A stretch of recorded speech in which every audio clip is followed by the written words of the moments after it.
Lorsque l'on parle d'espionnage, on n'a un peu qu'une seule saga qui nous vient en tête. Une saga qui a forgé l'histoire du cinéma, et par là même, l'histoire d'un grand personnage.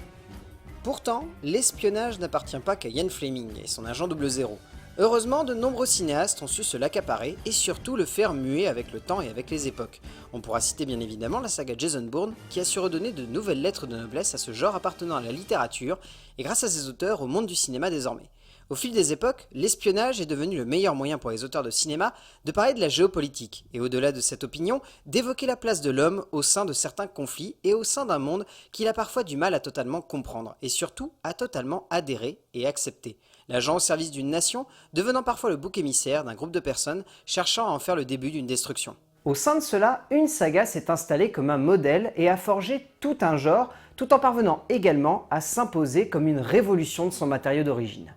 En 1996, il est donc venu dans la tête de Tom Cruise et de sa coproductrice Paula Wagner cette idée de remettre en scène la série télé datant de 30 ans auparavant, créée par Bruce Geller, et de la mettre entre les mains d'un cinéaste encore très en vogue à l'époque, ce qui donnera lieu à un premier film que beaucoup estiment comme désuet, mais qui a réussi à lancer quelque chose. Ce premier film lança une véritable campagne de reconstruction d'un mythe de la télévision par celui du cinéma, et créa par là même l'une des sagas de cinéma la plus représentative de l'évolution du blockbuster entre la fin des années 90 et le milieu des années 2000, pour un tout illustrant parfaitement à quel point le divertissement a pris de nombreuses formes, plus ou moins intenses et équilibrées, emmenées par des auteurs venant d'horizons bien différents. Une saga qui est entrée de manière importante dans l'imaginaire collectif à la fois des cinéphiles, mais également des fans de la pop culture.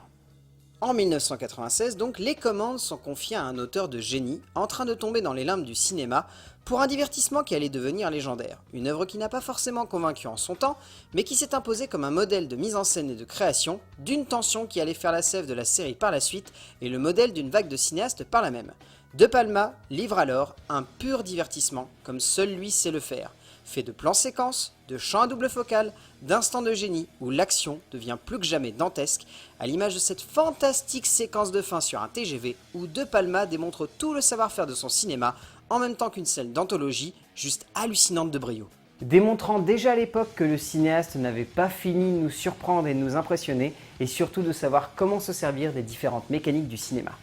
4 ans plus tard, les commandes sont confiées à un auteur de génie qui a depuis quelques années une cote folle à Hollywood, après avoir amené un peu de fantaisie à un métrage qui pouvait sembler anecdotique, mais que le cinéaste John Woo a totalement dominé, et il nous offre un peu la même chose avec cet épisode qui est clairement le moins apprécié, la faute à un style un peu trop personnel peut-être. Alors que John Woo respecte pourtant ici à merveille les codes de son cinéma pour un divertissement juste impressionnant, qui n'est peut-être pas un brio d'écriture et de conception de l'évolution des personnages, mais qui parvient à s'inscrire dans la veine de De Palma tout en y incrustant la touche à la John Woo, soit de la folie, mais de manière juste, quoique un peu trop allumée par instant. Mais l'idée est là, laisser la part belle à la créativité plutôt que simplement se contenter de faire, et tant pis si elle est plus ou moins intéressante.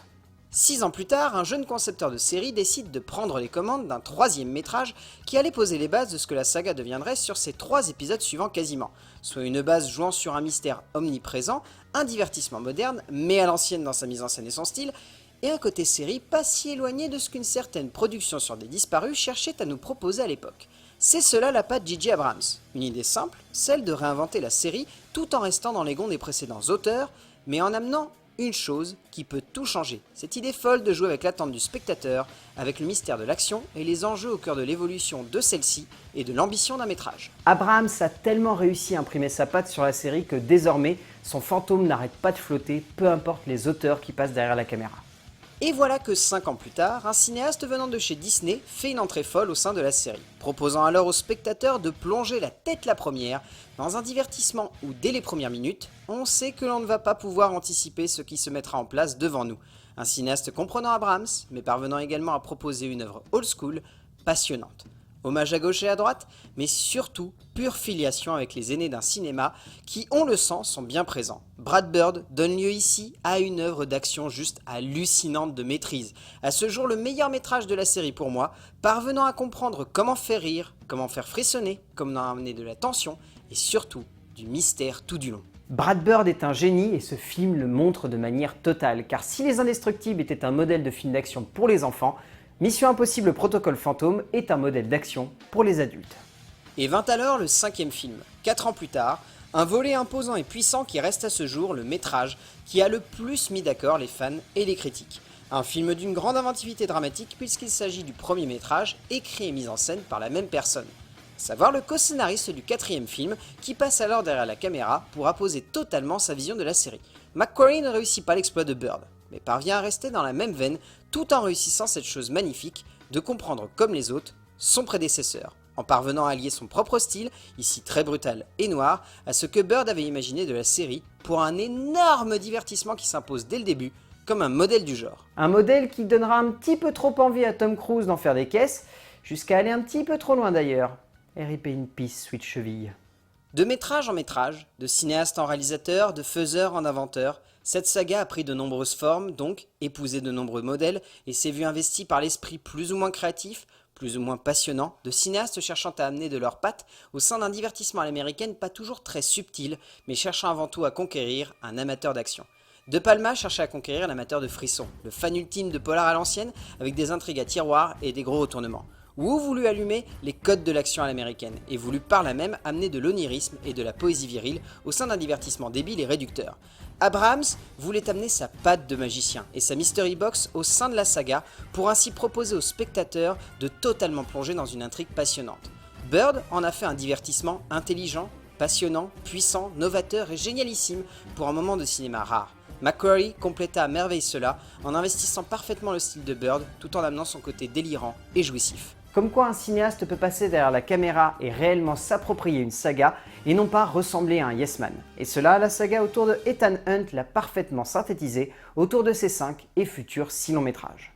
En 1996, De Palma veut rester dans ses cordes et propose alors aux spectateurs une œuvre à la fois simple mais particulièrement intelligente et dans la veine de ses précédents métrages, l'univers de Geller au sein de Blowout. Wu a énormément divisé donc, mais au final a imposé son film comme un modèle de mise en scène, en apportant tout son savoir-faire de cinéaste et de contemplateur de l'action dans ce que celle-ci a de plus fou. Abrams voulait en faire un héritage remixé à sa sauce et en a donc fait une œuvre complexe reposant sur un mystère total et un jeu superbe autour du spectateur et de sa croyance de l'image animée. Bird voulait faire un divertissement d'action pour toute la famille, et en même temps qu'un Mission Impossible pur, en a fait donc un objet d'action où l'idée de divertissement va dans son aspect le plus impressionnant et le plus captivant. Quant à McQuarrie, celui-ci a eu l'idée géniale de reprendre la même veine que Bird, tout en parvenant à créer quelque chose de plus noir, de plus intense, mais également de plus clair dans l'ambition visuelle et l'action. Une évolution qui semble synthétiser à merveille la manière avec laquelle a évolué le divertissement et le blockbuster comme on le connaît aujourd'hui, pour un paroxysme magnifique qui semble s'imposer avec ce 6e métrage. 5 films géniaux et inventifs qui n'ont fait que démontrer l'appropriation d'un groupe d'auteurs d'une saga qui ne demandait que leur talent pour s'imposer auprès du grand public et ramener un peu de nouveauté et de puissance au sein d'un cinéma tournant au ralenti et ne parvenant pas à renouveler ses codes comme on peut malheureusement le voir sur Spectre, dichotomie complète de l'univers de Fleming. Si l'on pourra toujours se poser la question du retour de McQuarrie à la caméra, une anomalie au sein d'une série qui a toujours changé d'auteur derrière celle-ci, la compréhension du cinéaste des codes de l'espionnage promet quelque chose de fou, et également un divertissement à l'envergure totalement personnelle, chose devenue rare aujourd'hui au sein d'un cinéma américain en pleine remise en cause. Encore une chance de plus pour Hunt de taper un 100 mètres et voir s'il saura une nouvelle fois échapper aux clichés et aux grossièretés du divertissement à l'hollywoodienne.